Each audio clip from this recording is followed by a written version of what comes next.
La Genèse, chapitre 2. Ainsi furent achevés les cieux et la terre, et toute leur armée. Dieu acheva au 7e jour son œuvre qu'il avait faite, et il se reposa au 7e jour de toute son œuvre qu'il avait faite. Dieu bénit le 7e jour, et il le sanctifia, parce qu'en ce jour, il se reposa de toute son œuvre qu'il avait créée en la faisant. Voici les origines des cieux et de la terre quand ils furent créés. Lorsque l'Éternel Dieu fit une terre et des cieux, aucun arbuste des champs n'était encore sur la terre, et aucune herbe des champs ne germait encore, car l'Éternel Dieu n'avait pas fait pleuvoir sur la terre, et il n'y avait point d'homme pour cultiver le sol. Mais une vapeur s'éleva de la terre et arrosa toute la surface du sol. L'Éternel Dieu forma l'homme de la poussière de la terre. Il souffla dans ses narines un souffle de vie, et l'homme devint un être vivant. Puis l'Éternel Dieu planta un jardin en Éden du côté de l'Orient, et il y mit l'homme qu'il avait formé. L'Éternel Dieu fit pousser du sol des arbres de toute espèce, agréables à voir et bons à manger, et l'arbre de la vie au milieu du jardin, et l'arbre de la connaissance du bien et du mal. Un fleuve sortait d'Éden pour arroser le jardin, et de là, il se divisait en 4 bras. Le nom du premier est Pishon. C'est celui qui entoure tout le pays de Havila où se trouve l'or.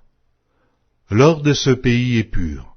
On y trouve aussi le bdolium et la pierre d'onyx.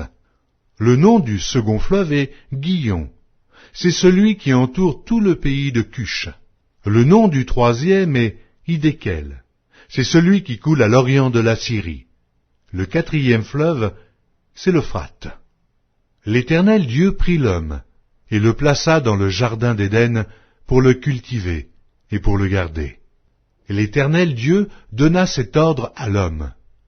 Tu pourras manger de tous les arbres du jardin, mais tu ne mangeras pas de l'arbre de la connaissance du bien et du mal, car le jour où tu en mangeras, tu mourras. L'Éternel Dieu dit, il n'est pas bon que l'homme soit seul. Je lui ferai une aide semblable à lui.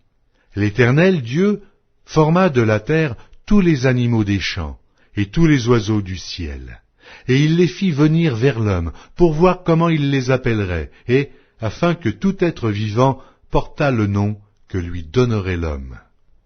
Et l'homme donna des noms à tout le bétail, aux oiseaux du ciel et à tous les animaux des champs. Mais, pour l'homme, il ne trouva point d'aide semblable à lui.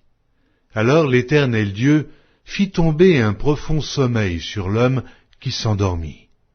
Il prit une de ses côtes et referma la chair à sa place. L'Éternel Dieu forma une femme de la côte qu'il avait prise de l'homme, et il l'amena vers l'homme.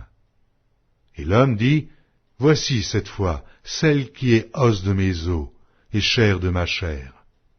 On l'appellera femme, parce qu'elle a été prise de l'homme. C'est pourquoi l'homme quittera son père et sa mère et s'attachera à sa femme, et ils deviendront une seule chair. L'homme et sa femme étaient tous deux nus, et ils n'en avaient point honte.